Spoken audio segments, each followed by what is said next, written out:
Thanks, Sarah and Allie. Appreciate it. Well, welcome everyone. Happy you're here on this Tuesday morning. I know I'm feeling refreshed. I think in a season of drought, was super happy to see the rain last night again. I know that we can definitely use it as we're going to be leading into the months of winter coming up. But we're happy you're here at the table as we're learning more about providing meaningful monitoring and support for our matches.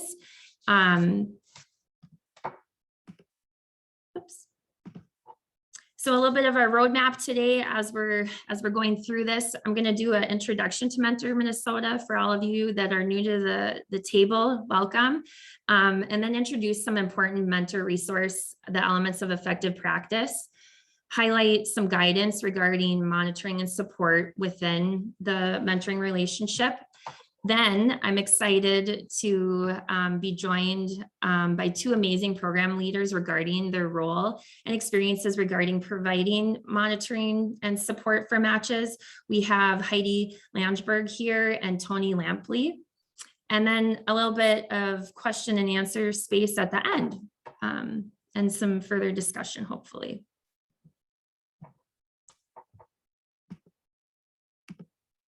So as I'm going to introduce myself and our Mentor Minnesota team and a little bit about us and our guests, we would love to get to know you. So in the chat, if you wouldn't mind sharing your name and pronoun, the organization that you're here with or representing. And then because the plants are all changing and those leaves are all turning color, whether you're excited about that or not, I wanted to do a little bit of an icebreaker that if you were a plant, what would be your water and what would be your sunshine? So really what helps you feel energized and inspired? Would love to know that. With that, I'm Emily Garai. I use she, her pronouns. I'm the program director here at Mentor Minnesota. I'm excited to be joined by two of my amazing teammates. And with that, I'll kick it over to Sarah. Hi folks, Sarah, she, her. I'm the executive director at Mentor Minnesota, and I'm so glad to see all of you. And Allie? Hello, I'm Allie, she, her, and I'm the program coordinator of Vista at Mentor Minnesota. Awesome, thank you. We'll be joined today by two guests, as I mentioned right at the jump, but Heidi's here from FamilyWise. She is a mentor specialist.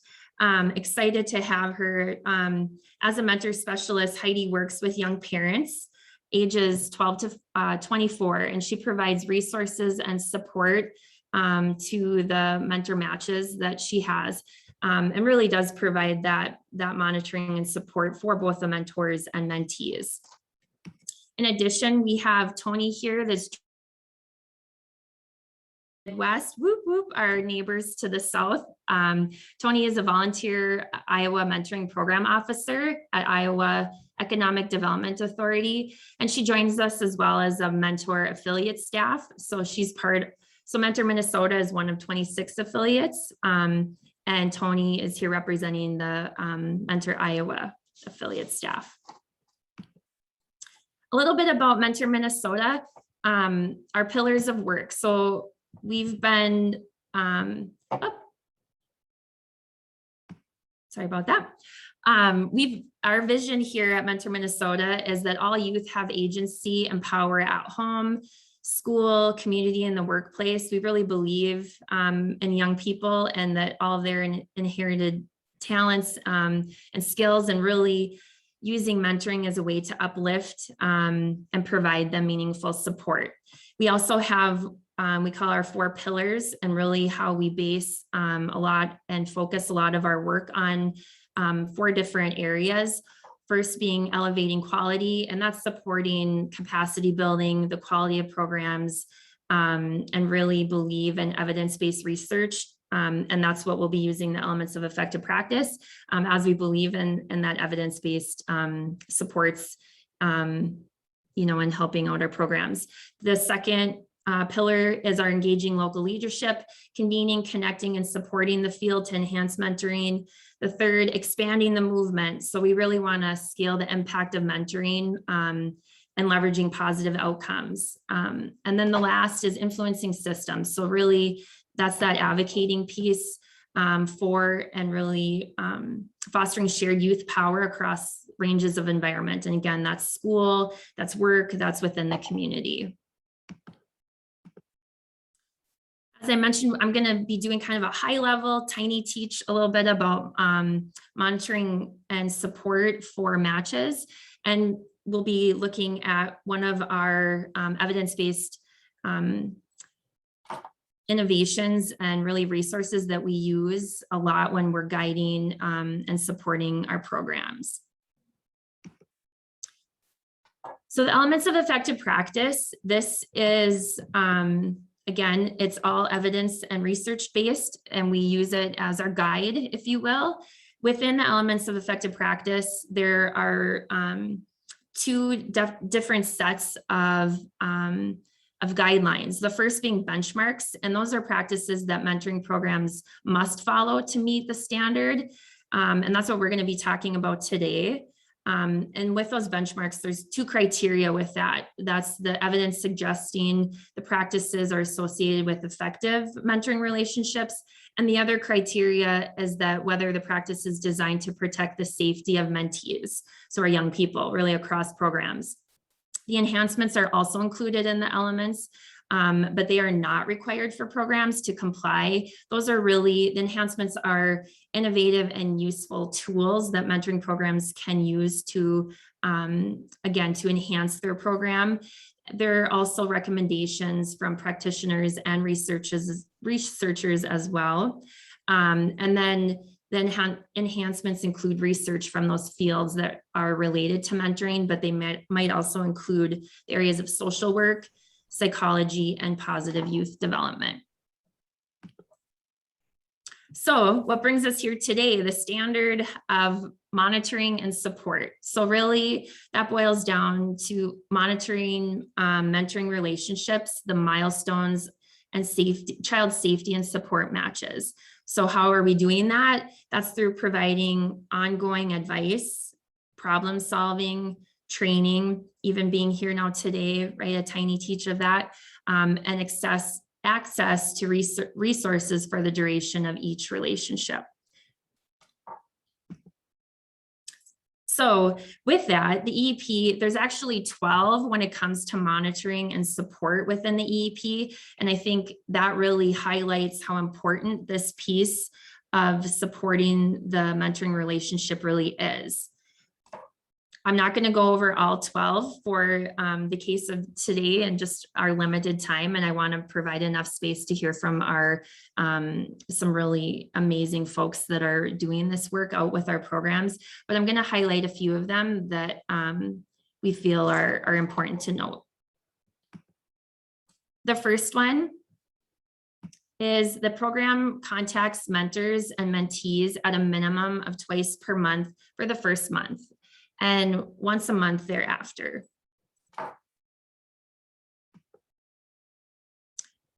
I combined both the second and third benchmark because they're really essentially highlighting and reiterating how important the same things are for both the mentor and the mentee. And that's the program staff should ask mentors and mentees things like the mentoring activities, the mentee outcomes for those activities, child safety issues, the quality of the mentoring relationship. And that's there again, there's going to be different styles and approaches to a lot of this, but really that checking in, and then the impact of the mentoring on the mentor. And that's within a program that there's a standardized procedure when it comes to, you know, measuring the impact. The benchmark 5.5, the program contacts a responsible adult in each mentee's life. So that may be the parent, a guardian, a teacher, at a minimum of twice per month. And again, reiterating that first month, right, those initial matches are beginning to explore and solidify their relationship, that, you know, as program support, that we're checking in on them a little bit more at the beginning, and then once a month thereafter. Benchmark 5.6. So at each mentoring contact with responsible adult in the mentee's life, the program asks about really those same things that are in benchmark 2 and 3, right? And that's asking about those mentoring activities, asking about mentee outcomes. If there's any child safety issues, I'm going to be talking a little bit for the state of Minnesota, what that looks like when it comes to child safety, but also looking at the quality of the mentoring relationship, and the impact of the mentoring on the mentor. So that's, again, using that standardized procedure within the program.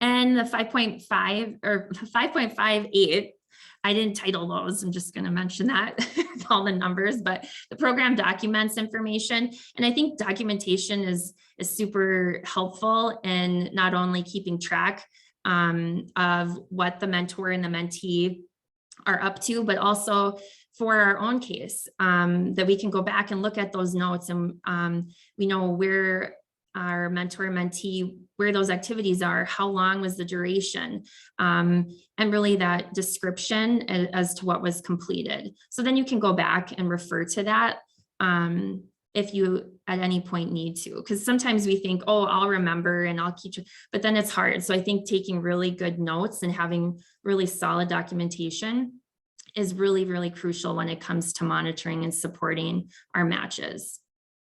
And lastly, the program provides mentors with feedback, so on a regular basis. So you're in that active communication with your mentors, and asking questions about the outcomes and the impact of mentoring on the mentees. And so that you're always improving and encouraging that mentor retention, right? I think, as we know, and we've talked about recruitment and some other pieces to this, that one often is, the retention for volunteers is increased significantly if they feel supported and if you're in direct communication with them. So in the state of Minnesota, I'll share out too at the end, this is information from the Department of Human Services, but because we're working with young people, we are, mandatory reporting requirements, there are those in place in Minnesota. And so this is taken from the Department of Human Services, that across the US, certain adult professionals may be classified as mandated reporters if they're required to report child abuse and neglect by law. So from teachers to healthcare professionals, those who believe that a child is experiencing abuse and neglect are to verbally report it to law enforcement within 24 hours and then provide written notice to law enforcement or child protective services within 72 hours. I know it's not necessarily a fun thing to talk about, but I think it is really important, again, when it comes to providing that monitoring piece and supporting that we're aware of it. And so this is not an exclusive list, but these are the following professionals that are considered mandated reporters here in Minnesota. And that's teachers, doctors, nurses, administrators, social workers, daycare providers, family members, psychologists, counselors, clergy members, probation correctional officers, law enforcement officials, and hospital and healthcare staff. So again, thinking of those minors, and that if they're within your care, that they, again, are professionals that are considered mandated reporters. And so with that, then who do you report the abuses to?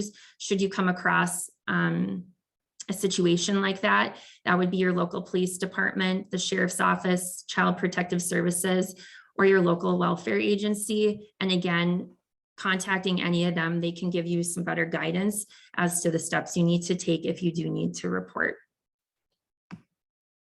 So with that, I know it was kind of a really quick overview, but again, I think it's all important things to kind of level set and talk about what it means when it comes to the benchmarks for monitoring and supporting our matches.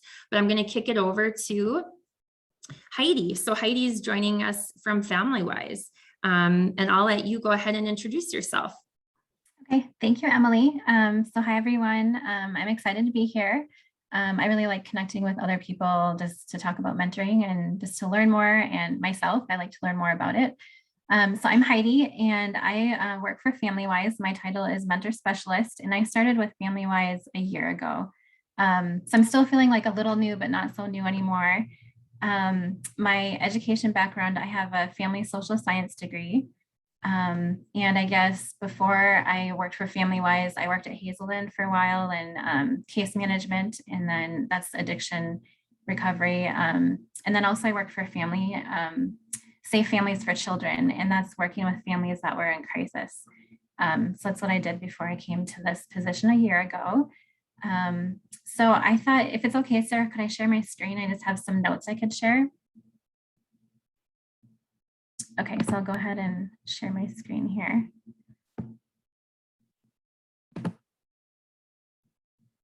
Okay. So I'll just share a little bit more about FamilyWise first. So right here at the top, I just have the website. If anyone up here wants to check out our website. Is everybody able to see that okay? Okay. I just wrote down here, our main office is on University Avenue. We're by the U of M. We also have a small office in St. Paul. Who we are, FamilyWise has been keeping children safe and helping families lead stable, healthy, and productive lives since 1976. We educate, empower, and enrich families who are struggling with poverty, substance abuse, mental health issues, homelessness, and domestic violence. And here I'll talk about our mission. Strengthening families by promoting the safety and stability and well-being of our children. So all of our programs that we have really focus all around the well-being of children. That's what all of our programs have in common. So this is just a list right here of our programs. I guess I haven't counted them up, but I think we have 6 or 7 programs right here. I won't go into too much detail about all of them, but this is what they are right here. And I just have highlighted the Young Parent Mentoring Program. That's where I work. I just made a little note here that this year, the mentoring program has been around for 25 years. So that's pretty exciting. I'm in the middle of hopefully making a video where I'm going to be interviewing mentors and mentees and just asking them, like, what is this program meant to you? Why is this program important to have? And I'm hoping to kind of, each one could have like a 30-second video, and I just want to kind of compile them together so we can kind of show that to people. I'm like halfway through doing that video. So it's kind of a side project I've got going on. So this is a little bit more about our mentoring program. So I think Emily mentioned it earlier. We help young parents ages 12 to 24. We have a 1-year mentoring program. After the 1 year, I've only been doing this for 1 year myself, but after the 1 year, I'm not as involved anymore, like kind of monitoring the relationship, but quite often the relationship does continue on after the 12 months. I know that we have one going on for 9 years right now, which is really neat. Okay, so my role, the mentor specialist, I recruit volunteers in the community. I train them. I have a coworker that helps me. She does the background check and the references and the driver's check. So that's really great that she can help me with that. And right now at this point in time, I'm actually not doing a whole lot of recruiting because I happen to have a lot of people that are interested in mentoring. So that's a huge blessing. I think that maybe with your programs that you work with too, I just feel like that really ebbs and flows throughout the year. There's been times where I really need mentors, but right now I happen to have mentors on a waiting list. So let's see a few more things about my mentoring program. I also act as like a case manager to the mentees. So we see like what kind of resources do they need help with? What are their primary needs right now when they enter the program? Especially if they're waiting to be matched, I really help them with those kind of things. But as I just mentioned, we do have a list of mentors. So the mentees right now don't really have to wait that long. But especially if, in the past, if they've had to wait, I really try to connect with them while they're waiting. And then also I would say that the mentor and I work together as a team, looking for resources. The mentors might not always know the resources. So I definitely partner with the mentor and make them feel supported. It might be a little bit overwhelming to the mentor if they don't. I always tell them it's not required that you know all the resources, but I definitely worked together with them and I give them that information. And then they in turn can take that information to the mentee, because I really want to see their relationship take off, and I try to like come out of the picture a little bit. Okay, let's see, just a few more things I can share about our program. The main few goals that the mentors work on with the mentees, number one is education. So our mentees are ages 12 to 24. So that could be, they might be in middle school, high school, they might be getting a GED, they might be thinking about college. So our mentors just really connect with our mentee and just see like where are they at, just really encourage them to explore their education, to really maybe dream about where do they want to see themselves in 1 year from now, or 3 years, 5 years from now. That's one of our main goals. The second main goal, right here, I just wrote down like the well-being of themselves, the mentee, and their little ones. So the mentors really encourage them to go to their, if they're expecting, the mentors encourage them to go to their prenatal appointments. And then like once the little one is born, just really encouraging them to go to their child visits, especially if some of our mentees, quite a few of them don't really have strong families or might not have that positive adult in their life encouraging them on these things. So that's just really awesome where the mentor can step in and help with that. So those are the main two goals. And then as the mentor and mentee get to know each other throughout the 12 months, there's many other things that'll come up. I guess some examples I can think of would be sometimes they need help looking for a job. Sometimes they just need like friendship and support. Recently we had a mentee call her mentor, and she's like, can you please take me to Target because I need something? And she literally didn't need anything at Target. She just wanted an excuse to get out of her house and spend time with her mentor. So just getting out of the house and having someone to talk to. And anyways, I could give more examples, but I don't want to take up too much time. So just kind of the last few things I could say about our program. I might have mentioned, our mentees are ages 12 to 24.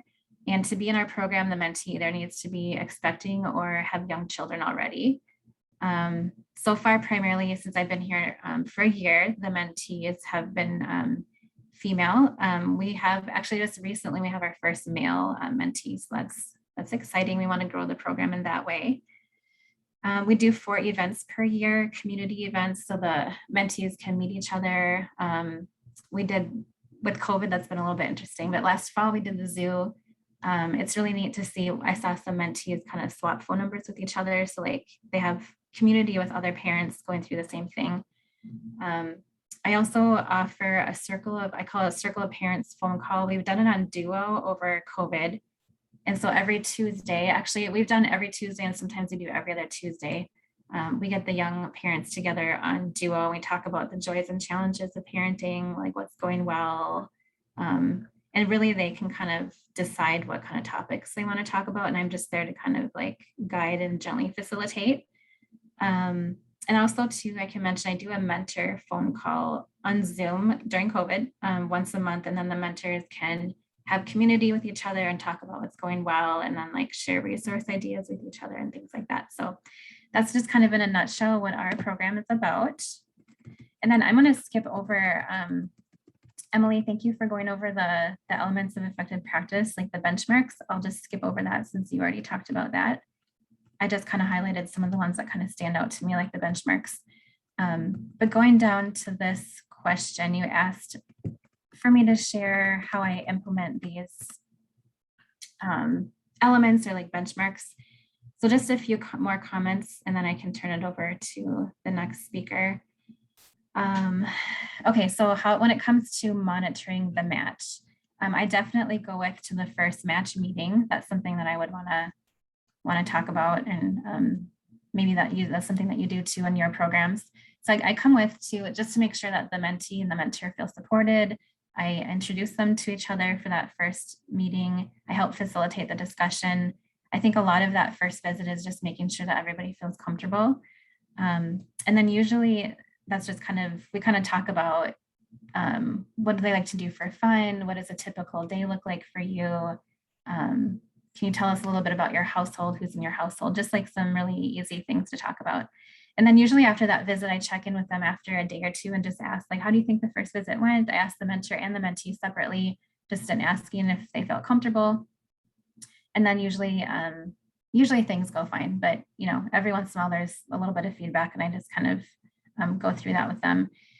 And then usually we have the second meeting scheduled. I usually don't go to the second meeting, but shortly after the second meeting, I'll check in with them and again ask them how things are going. And I know that Emily talked about that benchmark. I think it's just really important to that first month, especially just making sure that they both feel supported. And then after that, it's a little bit less often that I'll check in with them, but just in general, I'm pretty relational. So it's pretty easy for me just to always check in with them, making sure that they both feel comfortable. A few more things I can mention how we implement these concepts. I do ask my mentors to fill out a log each month. And that's maybe something I could maybe share in the future, like over email or something, like an example of what it looks like. But on the mentor log, it talks about like how many hours or how many phone calls or face-to-face meetings have they done in that month. And by the way, it's a 12-month program, and we ask them to connect with each other twice a month. And so I just tell the mentors this at the very beginning in the training, like you might want to have this log in front of you and just jot down throughout the month how often you meet with them. Then also on that log, it says on there, is there any concerns that have come up this month? Like how's it going with like them going to the doctor and like working on like their education, their studies, or getting a job. Like it's just, I don't have it in front of me now, but the just has those questions. And so I try to make sure that the log reflects like the benchmarks and the effective elements. And so I ask for that once a month. And in a few minutes here, I'll talk about challenges. Sometimes it's kind of hard for me to get those from the mentors because, mentors are busy. They don't always turn in the logs right away, but that's one thing that I try to ask for. And then in that same email, when I ask for the previous month's log, I also in the email will just say, here's some ideas of what you could do with your mentee this month. These are some events coming up in the community. So instead of me sending out all kinds of emails to the mentors because they're busy with their own jobs and things, I just try to do like not so many emails, but have like good information in each email. So I kind of piggyback on that email when I'm asking for the hours log. I put in ideas of what they could do. And we have a relationship with Tickets for Kids. Maybe you also do that as well. We can talk about that later. And I talk about like what events are coming up on Tickets for Kids. Okay, just a few more comments here. When it comes to the assessment of the relationship, I can talk about, since I've been doing this position for a year, I just recently had kind of like my first batch of mentees like close out. They closed out on their 12 months. And so I actually sent out a bunch of surveys recently to mentees and mentors, asking them how their 12-month experience went. Maybe because of time, I don't want to read every single question off of my survey, but just in general, some of the questions on the survey were, did you feel supported by FamilyWise? Did you feel supported by FamilyWise staff like me? How did you feel like you connected with your mentee? Was it, did you feel like you were close to them or like not so close? Like it's kind of like a scale. We also had questions about, did you feel like the training was effective? Things like that. Then we also had a survey for the mentees, and it just kind of talked about, what did you appreciate about this program? And there's like an open box where they could type things.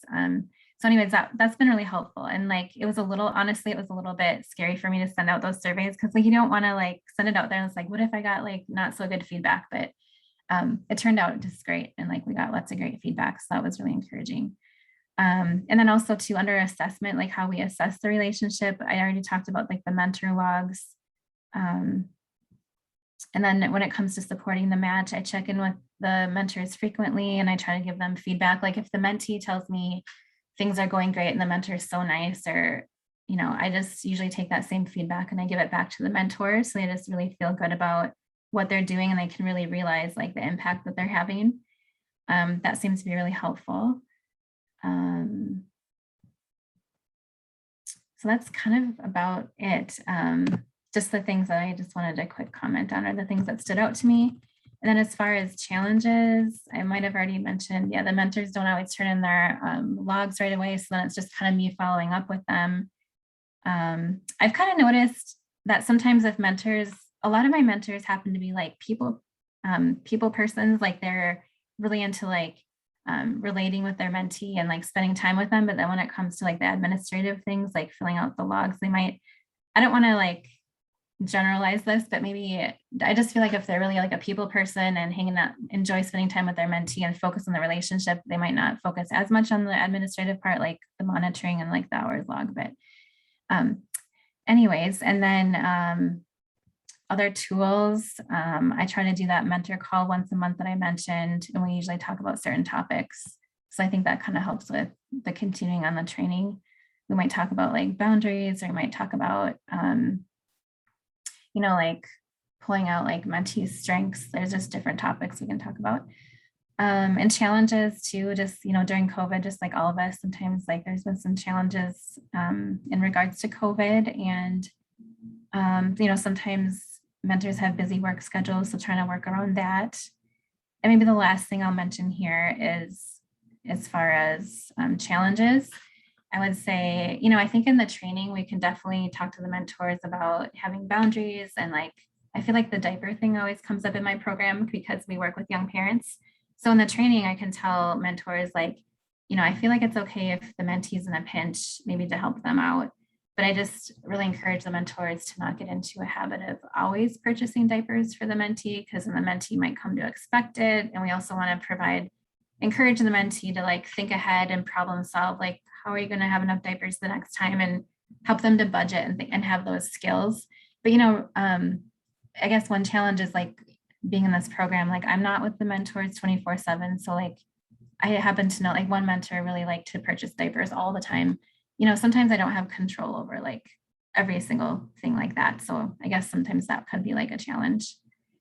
And the last thing I will mention, like a key takeaway, I just think spending a lot of time pouring into the relationship and the rapport with the volunteers is key, as you probably may already know that. And that's where I spend definitely the majority of my time. Is I'm always texting with the mentors, especially the mentors and the mentees, but especially the mentors. And I think just making sure that the mentors don't feel like they're serving alone, like on their little lonely island, like just definitely doing this with them and being a team with them.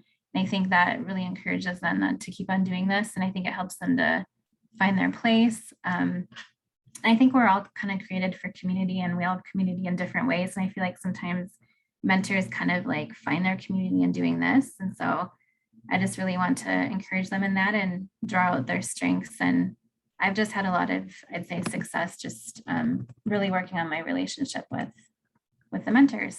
So that's about it. And I can go ahead and turn it over to the next speaker.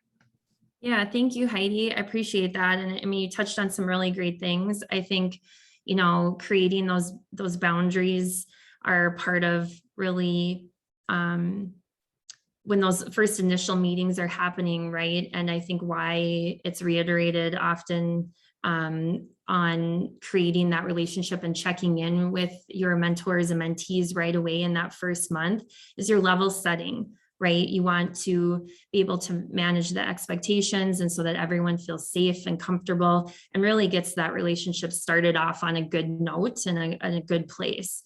I think, yeah, it's really important. So I appreciate you for bringing a lot of that to light. And so if you're able to just stick around too, and we'll provide some space at the end for questions too, if folks wanted to maybe learn more about some resources that you have at FamilyWise, I'd appreciate it. Yeah, sounds good. Yeah. Thank you. Yeah, so if you wanted to change your screen, oh, there we go. And with that, I will introduce our next speaker. So Toni is here, as I mentioned. She's representing the Midwest and our neighbors to the south in Iowa. And yeah, happy you're here, Toni. So I'll kick it over to you. Thank you so much. I'm going to share my screen, but before I do that, I just want to reiterate to you guys how great it is to see you and what fantastic work you are doing. I don't know if I can't see the screen anymore.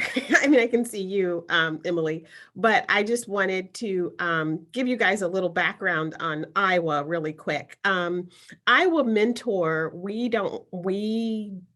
oversee mentoring programs in our state. So I know we have a lot of names, Volunteer Iowa, Iowa Economic Development, the Commission on Volunteer Services. So I just wanted to for you to see my face and say that in Iowa, we are Volunteer Iowa. We are a part of Iowa Economic Development Authority, but in our little cubby, our little world, we are Volunteer Iowa. A lot of people know us as Volunteer Iowa in the sense of helping each other, whether it's Minnesota to Utah to Wyoming, we help each other when there's disasters and all of that. So in my little place tucked away is Iowa Mentoring Partnership, and we are volunteers, right? We oversee people who want to mentor children and young adults. So we're a part of Volunteer Iowa. So I wanted to make that known to you. I'm going to try and share my screen. Sometimes I'm good at this, sometimes I'm not. And so I'm going to put myself in presentation mode. And if you guys can tell me whether you can see, I don't know, it's not kind of, we'll just see what I'm doing here. Can you see my screen? We can see blackness. Yeah, it says that you started to share, but it's, Oh, well, now I'm frozen. I think I'm frozen, guys. oh, we can hear I you. think I can see you. Yeah, Yeah. you can see me and I'm frozen. So I don't know what exactly happened. So can- I know I'm gonna I kick see you. you. Yeah. Do you want me to kick you off of screen Nope, sharing nope, and we here can we try go. again? Oh, here we go. And it's going Oh, very there you go. fast. So, Perfect. hang Looks on. good. Okay, hang on. Oh my. Okay, here we go. Can you see me now? Yep. Looks Okay, great. perfect. It just needed a moment. Yeah, we've all so- been there, Tony. You're not So alone. We've all been exactly. there. All been So this is us, and so I'm just going to try and click through these really quick. So here are some key points that I wanted to talk about today. And Heidi was so gracious to have them also in her presentation. So I'm just going to click along and tell you guys about some concepts. Now, again, I say this all the time, all in. We want, when you are talking about monitoring and supporting, like I said, we in Iowa, we oversee a lot of mentoring programs. They come to us for resources and all of that. So when we talk about monitoring and supporting, we talk about being all in. So we want the program in, we want the mentor in, we want the mentee in, and the parent and the guardian in. We want them all to be on the same page, understanding the mentoring program, their framework, what it's all about. We just stress, we can't even stress that enough about everybody being on the same page. And then I talk to a lot of mentoring programs about setting the expectation up front. In this process of building a mentoring relationship, it's important to know the mentor especially wants to know what's expected. The mentee wants whatever they're looking for to be fulfilled, right? So whether they're looking for someone to hang out with, someone to help them with their schoolwork, someone to support them in whatever they're doing or whatever life situation they're in. Everybody wants, the parent probably reached out to the program saying, can you help me? We want to know what's expected. There needs to be some kind of agreement and some kind of commitment up front. I think that if you are a part of the elements of effective practice, you know that you've recruited these people, you've screened everyone. And so this should, by the time you get to monitoring and supporting, this should already be well in place. The framework should kind of just be there. So these are the kind of things that we talk about. I love this slide because it's just consistency. You just need to be consistent, just like the water by, a plant by water. They are always relying on you, the program, to be consistent, to stay the course, to do what you said you were going to do. I know every situation is really hard. I mean, COVID, I'm like, I'm over it. I'm over it. I just don't want to do it anymore. But we just need to stay consistent that we care. that your program cares. And so because Iowa Mentor, we care, the programs that we oversee or that come to us for resources, we care. So here's a little bit of our program. So this is our requirements, and it's not any different than Minnesota. We have a certification program where we expect our mentoring programs to use the elements of effective practice for mentoring. And we have something called, and I'm sure Minnesota, you guys do the same, this National Quality Mentoring Service, the NQMS. So it's kind of like an evaluation that you do for your program yourself. And we come in as technical assistants and technical and providers and help them make sure that they have measures in place to be protected. Yes, we want our programs to be protected, but then also this monitoring and supporting shows that we care about every mentoring program, but then it also shows the mentoring program that they care about every single student or mentor and mentee they have in their program. So I wanted to share about Mason City. So this is a little bit closer to you because they're north. But Mason City has a youth task force that is consistent with interviews of mentors, mentees, and parent guardians. I just picked out a couple things that I liked about just two of our programs. And I like that they do the mentor trainings and the monthly check-ins. They are very consistent about it. I love their recruiting. You're looking at their recruiting poster that if you want to lift yourself up, lift up someone else. And they just kind of have this superhero type of marketing, but it's great. And they get a lot of good feedback. They encourage mentor to mentor time. This has been really hard with COVID. But they try to have these gatherings where mentors and mentees are together with other mentor and mentees. And so they've done some golf outings, miniature golf outings. They have tried to have some cool things to do, and they're not afraid to close matches that don't work. And I think that's a part of having good mentor monitoring, is that you are not afraid to close matches that aren't working, and you are ready to have the tough conversations if that needs to happen, or if someone is moving, they're very good about preparing in advance for those things. Now, this next one, I don't know if I'm going to be able to do this, but they have such good stuff going on that I want to see if you guys can we can jump on their site. Yes, we can. Can you guys see? I think, Toni, you might have to change your sharing settings so that you can now see the new slide, because we were just looking at the slide deck. Okay, so new share, it tells me. And so I'm going to go over there and hit the button. Perfect.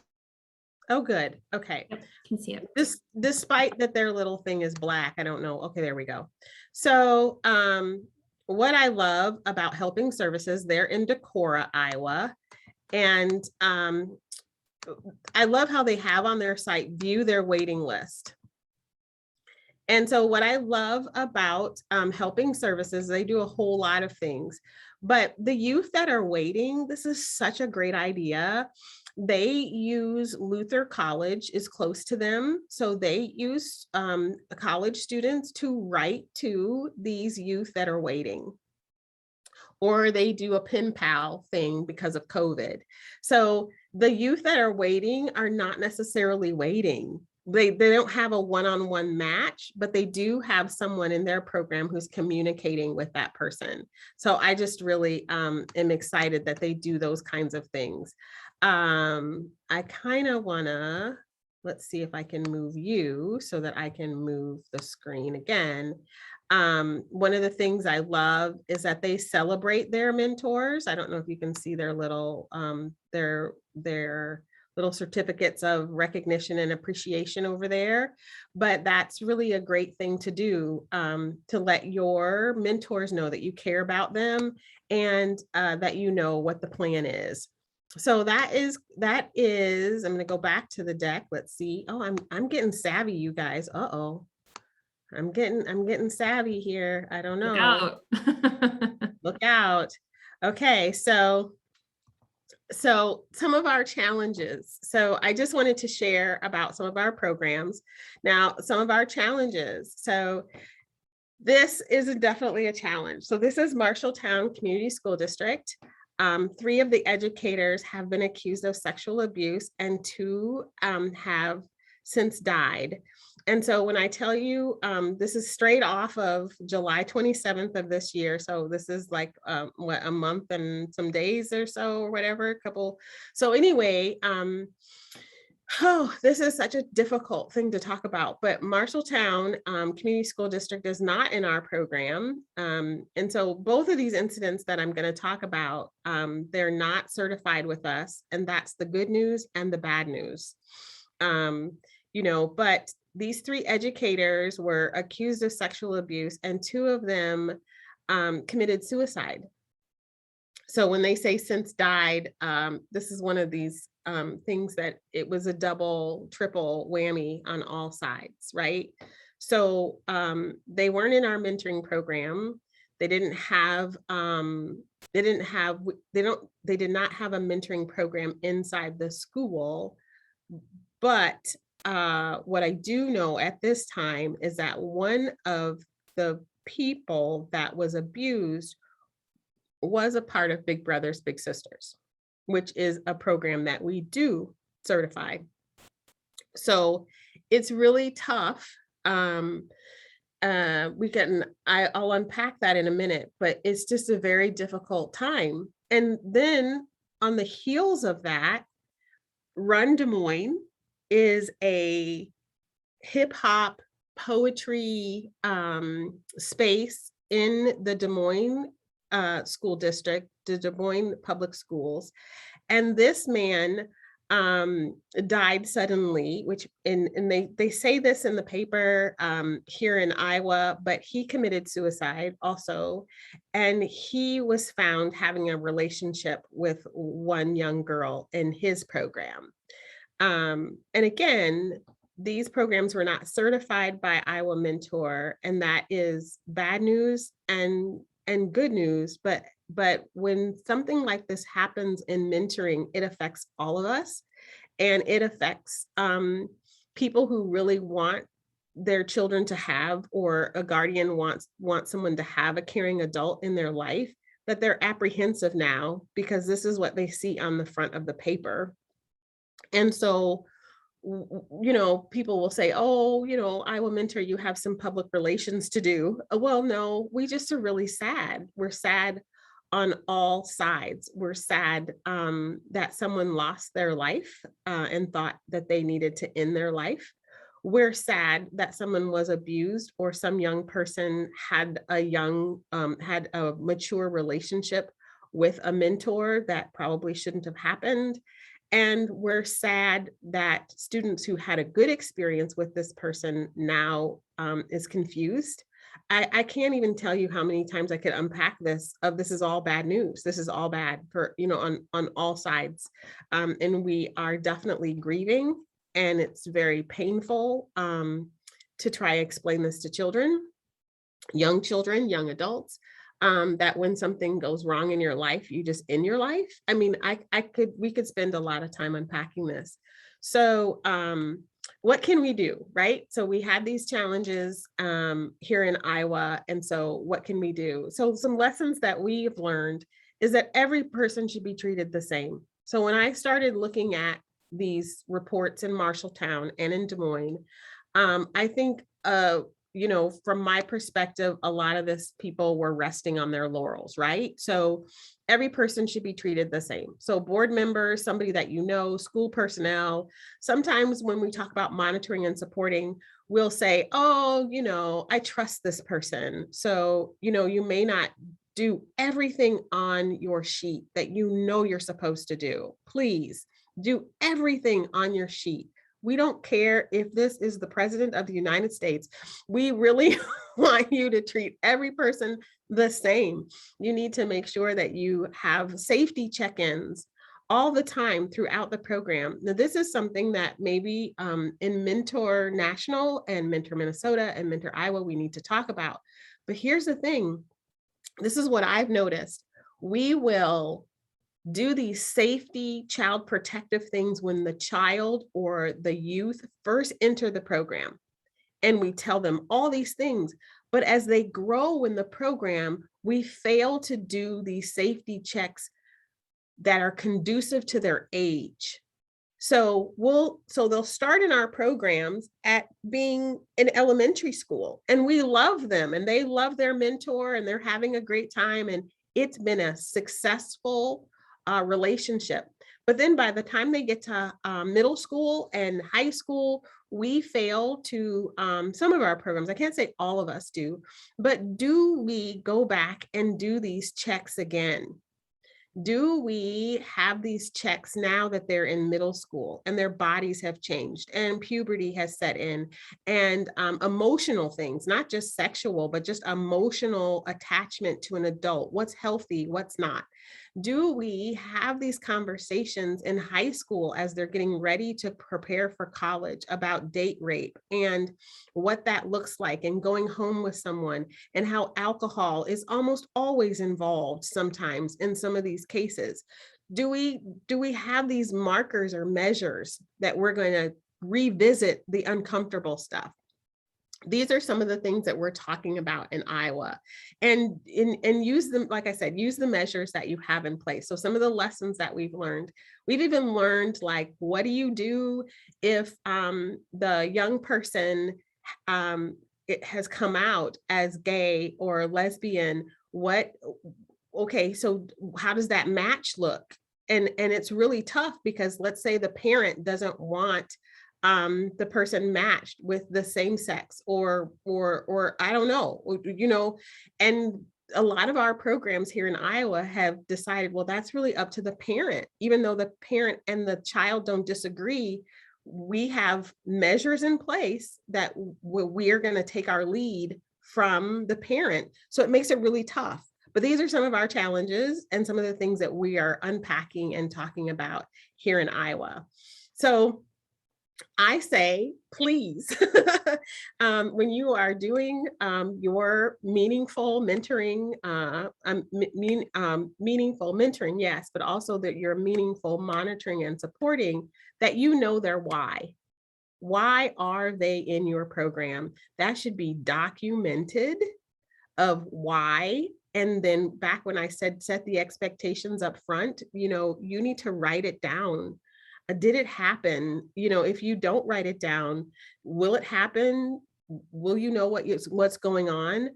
I think a lot of times, because I'm an overseer of programs, I see a lot of people telling me, Toni, we checked the box. We are documented. I have all this stuff documented. I was like, when's the last time you went through it to keep track of what you're doing and where you're going? And I have this tool down here of relationship mapping. There's thousands of ways to do it. You can go online and find some things. I love Search Institute when they talk about relationship tracking. They're very good at it. But relationship tracking is, you can't do it if you're not documenting, and you can't do it if you don't know their why. So those are my little things in a nutshell. I sound like I'm ranting or venting, but it's those things. I'm just giving you a shout out from Iowa of the things that we struggle with, we stretch ourselves, as we talk about monitoring and supporting. So thanks for inviting me. Yes, thanks, Toni. And there are a lot of things going on, I think, and a lot of unpacking the programs are currently doing, with a lot of different pandemics, not just COVID, but racial injustices, and there's a lot of things. And so I think, though some of the conversation, can be uncomfortable, ignoring it isn't an option. I think that's, being part of these conversations is so powerful. And though, you're not here in Minnesota. We're not immune to these things happening across all of our state borders. And so I appreciate you bringing that to light for sure. And talking about the importance of now, where do we go with these challenges that we're facing, you know, in relationship mapping. I know Sarah shared it in the chat. We believe strongly in Search. Search Institute is an amazing resource for programs. I encourage all of you to check it out. But relationship mapping is huge. Very consistent check-ins with your mentors and mentees is super important. And as you said, or kind of left us with, is know their why. And really stay on top of that, and don't be afraid to keep re-engaging in that, finding out, you know, knowing their why. So I know we only have a few minutes left, but I appreciate both Heidi and Toni being here.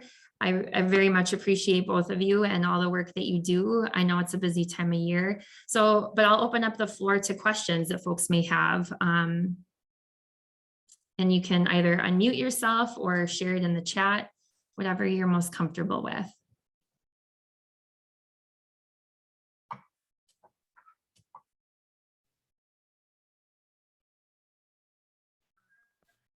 Mariah, can other folks hear Mariah? No. We can see you're unmuted, Mariah, but we cannot hear you.